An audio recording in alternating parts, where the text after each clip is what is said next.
নমস্কার বন্ধুরা, আশা করি আপনারা সবাই ভালো আছেন। আবার একটি ভিডিও নিয়ে আপনাদের সঙ্গে উপস্থিত হলাম। আজকে বিষয়বস্তু মীন রাশির জন্য খুবই গুরুত্বপূর্ণ, কারণ আজকে আলোচনা করব মীন রাশির মে মাসের রাশিফল। মে মাস আপনার কেমন যাবে, কতটা ভালো, কি ঘটতে চলেছে আপনার জীবনে, ভালো না খারাপ, বন্ধুরা ডিটেলসে আলোচনা করব। এই মাসে আপনার রাশির সাপেক্ষে গ্রহের অবস্থান কেমন থাকবে, সেই অনুযায়ী আপনার ভাগ্য, আপনার কেরিয়ার, আপনার বিজনেস, আপনার বিবাহিত জীবন, আপনার শিক্ষা, প্রেম ভালোবাসা, স্বাস্থ্য, এই সমস্ত বিষয় আলোচনার মধ্যে থাকবে। তাই আপনি যদি মীন রাশির জাতক জাতিকা হন, মনোযোগ সহকারে ভিডিওটি প্রথম থেকে শেষ অবধি দেখুন। দেখার পর দেখবেন আপনারও কোনো প্রশ্নের উত্তর আপনি এই ভিডিওর মাধ্যমে পেয়ে যাচ্ছেন। এছাড়া ভিডিওর শেষে দেখবেন এই মীন রাশির জন্য কিন্তু কিছু প্রতিকার থাকবে, যাতে আপনার অনেক উপকারে আসবে।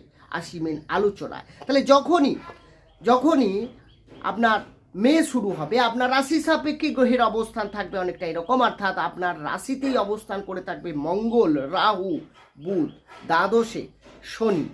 রাশির দ্বিতীয়ভাবে অবস্থান করে থাকবে শুক্রের সঙ্গে মঙ্গল, তৃতীয়ভাবে থাকছে বৃহস্পতি, এবং আপনার সপ্তমভাবে অবস্থান করে থাকবে কেতু। বন্ধুরা, গ্রহের অবস্থান অনুযায়ী এই মাসে আপনার স্বাস্থ্য কেমন যাবে, স্বাস্থ্য বিচার করা হয় রাশির অধিপতি গ্রহের অবস্থান অনুযায়ী। রাশির মালিককে না, রাশির অধিপতি গ্রহ হচ্ছেন বৃহস্পতি, যে কিনা আপনার রাশির তৃতীয়ভাবে অবস্থান করে থাকবে শত্রু ক্ষেত্রে। আমরা সবাই জানি তৃতীয় ভাব কিন্তু শুভ নয় কুণ্ডলী সাপেক্ষে। আপনার ক্ষেত্রে কিন্তু এক্ষেত্রে আপনাকে একটু সাবধানতা অবলম্বন করতেই হবে এই মাসে। বিশেষ করে আপনার পেটের কিছু ডাইজেশন সংক্রান্ত সমস্যা, স্টমাক, গ্যাস্ট্রিক বা চর্বি রিলেটেড, বা আপনার ক্ষেত্রে দেখবেন কোনো না কোনো স্বাস্থ্য নিয়ে এই মাসে সমস্যা আপনি ভুগছেন। আপনাকে স্বাস্থ্য নিয়ে এই মাসে সাবধানে এগোতে হচ্ছে। এরপরে আসবো শিক্ষা বিচার করা হয় পঞ্চম ভাব থেকে। পঞ্চমের অধিপতি গ্রহ চন্দ্র, যে কিনা 2.5 দিন অন্তর রাশি পরিবর্তন করে, খুব তাড়াতাড়ি রাশি চেঞ্জ করে। ফলে আপনার মন কিন্তু খুব কুইক সুইং হতে পারে। মাসের মধ্যে এরকম 4-5 দিন হতে পারে পড়াশোনায় ঠিক মন লাগবে না, অকারণে আপনার ইচ্ছে জাগবে না, পড়তে বসেও আপনার মন লাগবে না, ঠিক মতো স্টাডি করতে পারবেন না আপনি। রবি অবস্থানগতভাবে ঠিক আছে, আপনার অ্যাটিটিউড, আপনার যে কোনো যদি এক্সাম থাকে সেক্ষেত্রে আপনি যদি না ঠিকঠাকভাবে, কারণ আপনার রাশিতে রাহু রয়েছে, আপনার মনকে ভ্রমিত করতে পারে, কনফিউশনে তৈরি হতে পারে। ফলে একটা জিনিসকে বারবার রিপিট করতে হবে, বারবার প্রচেষ্টার মাধ্যমে আপনার সাকসেস এখানে কিন্তু সহজে আপনি পাবেন না। যদি এক্সাম বা কোনো চাকরির জন্য আপনি প্রিপারেশান নিচ্ছেন, বা কোনো ফর্ম ফিল আপ করছেন, বা আপনি পরীক্ষায় বসছেন, তো সেক্ষেত্রে খুব একটা খারাপ যাবে না, বেটার আসছে। আপনার কিন্তু একটু স্টাডিটাকে বাড়াতে হবে এই মাসে। এরপরে যে বিষয় আসবো সেটা হচ্ছে আপনার প্রেম ভালোবাসা। একইভাবে পঞ্চম থেকেই প্রেম ভালোবাসা বিচার করা হয়। পঞ্চমপতি চন্দ্র, আগেই বললাম 2.5 দিন অন্তর রাশি চেঞ্জ করে খুব তাড়াতাড়ি। যখনই চন্দ্র 6, 8, 12 দিয়ে গোচর করবে, সেক্ষেত্রে আপনার ক্ষেত্রে দুজনের মধ্যে, আপনার যে সামনের ব্যক্তি রয়েছে, যার সঙ্গে লাভ রিলেশনে রয়েছেন, তার দুজনের মধ্যে কিন্তু কিছু মিসআন্ডারস্ট্যান্ডিং অকারণে তৈরি হবে। আপনি বুঝতেই পারবেন না কি কারণে সমস্যাটা তৈরি হবে। আপনার সামনের ব্যক্তির মধ্যে রাগ তৈরি হয়ে গেছে, আপনার অভিমান তৈরি হয়ে গেছে। তো সেই জায়গা থেকে আপনাকে নিজেকে কিছু কন্ট্রোল করতে হবে, কারণ আপনাতে যেহেতু মঙ্গল আছে, আপনার অ্যাটিটিউড, আপনার কিছু মিসবিহেভিয়ার আপনার সামনের ব্যক্তির অপছন্দ হতে পারে। সেক্ষেত্রে কিছুটা হলেও তো লাভ রিলেশন সমস্যা আসছে এই মাসে। নতুন করে প্রপোজ করা এই মাসে না করাই ভালো। সম্পর্কটাকে যেমন চলছে তেমন এগিয়ে নিয়ে যাক, কোনোভাবে বড় ডিসিশন প্রেমের ক্ষেত্রে না নেওয়াটাই এই মাসে শ্রেয়। এর ক্ষেত্রে এরবার যেটা বলবো সেটা হচ্ছে আপনার বিবাহিত জীবন বিচার করা হয় সপ্তম ভাব থেকে। সপ্তমের অধিপতি গ্রহ বুধ, যে কিনা আপনার রাশিতেই অবস্থান করে থাকবে 11 মে পর্যন্ত, তারপরে দ্বিতীয়ভাবে অবস্থান করবে। আপনার রাশিতে বুধ কিন্তু নিচস্থ। এখানে আপনার যে লাইফ পার্টনার রয়েছে তার মধ্যে কিন্তু দুজনের মধ্যে ফিলিং ভালো থাকবে, দুজনের মধ্যে আন্ডারস্ট্যান্ডিং বাড়বে। কিন্তু আপনাকে আপনার রাগের উপরে, আপনার জেদের উপরে, আপনার অ্যাটিটিউডের উপরে কিছু কন্ট্রোল রাখতে হবে। তা না হলে কিন্তু আপনি এমন কিছু কথা বলতে পারেন যেটা অপ্রিয় হতে পারে, যেটা সামনের ব্যক্তির পছন্দ নাও হতে পারে।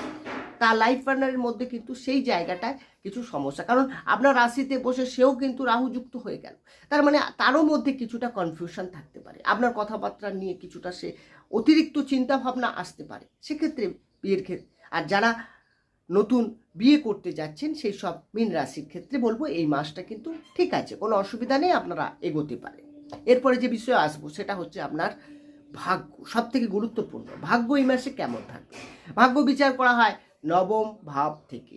নবমের অধিপতি গ্রহ হচ্ছেন মঙ্গল, যে কিনা আপনার রাশিতেই অবস্থান করে থাকবে। আপনার রাশিতেই অবস্থান করে থাকবে মঙ্গল, কোনো রাশি পরিবর্তন হচ্ছে না মঙ্গলের এই মাসে।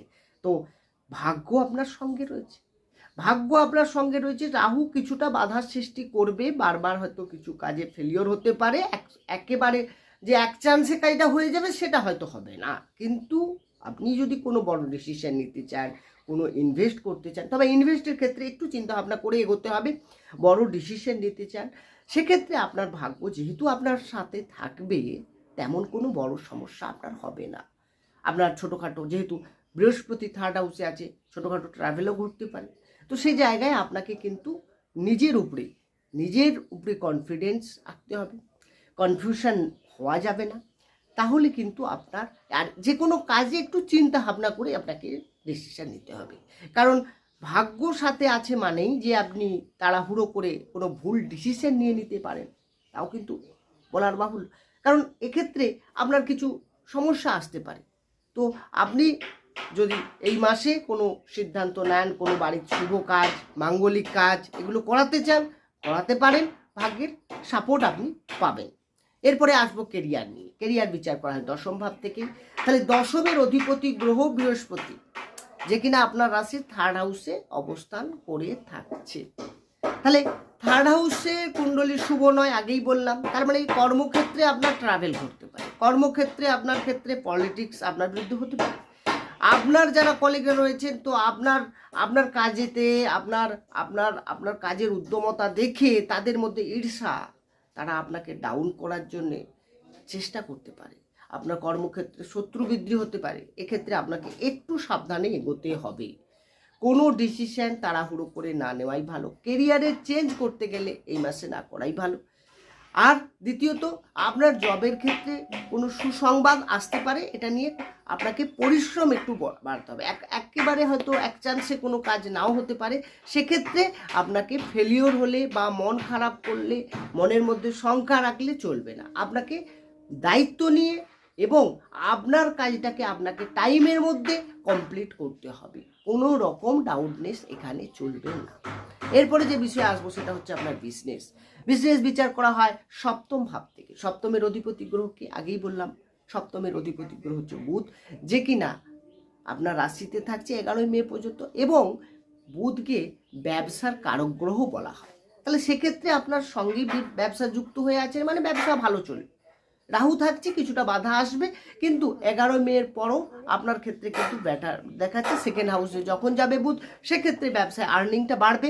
আপনার ইনভেস্ট করতে পারেন বিজনেসের ক্ষেত্রে। 11 মের পর বেটার রয়েছে, শুক্র রয়েছে সঙ্গে। তো সেই জায়গায় আপনার ক্ষেত্রে কিন্তু বাধা বিঘ্নগুলোকে অতিক্রম করতে পারবেন। বন্ধুরা, এই আলোচনা কিন্তু রাশিভিত্তিক আলোচনা, জন্মকালীন গ্রহের অবস্থান তো আমার জানা নেই। সুতরাং আপনার ক্ষেত্রে অ্যাকচুয়ালি আপনার জন্য কি রয়েছে সেটা জানতে হলে অবশ্যই ডেসক্রিপশনের নম্বর রয়েছে, সেখানে গিয়ে যোগাযোগ করতে পারেন। আর প্রতিকারে যেটা বলবো, আপনার এই মাসের ক্ষেত্রে দেখবো আমরা বৃহস্পতি কিন্তু খুব একটা ভালো অবস্থায় নেই থার্ড হাউসে। তো সেক্ষেত্রে আপনি বৃহস্পতির বীজ মন্ত্র জপ করতে পারেন। ওম গ্রাং গ্রিং গং সা গুরবে নম 108 বার করে। আপনার অনেক ভালো হবে। গুরুদেবকে সম্মান, গুরুদের প্রতি আপনার শ্রদ্ধা, এগুলো বাড়াতে হবে। দেখবেন আপনার বৃহস্পতি অনেকটা ভালো হবে। বন্ধুরা, এই ছিল আজকের আলোচনা। কেমন লাগলো আলোচনা কমেন্ট বক্সে জানাবেন। ভালো থাকুন, সুস্থ থাকুন। দেখা হবে অন্য একটি ভিডিও নিয়ে। নমস্কার।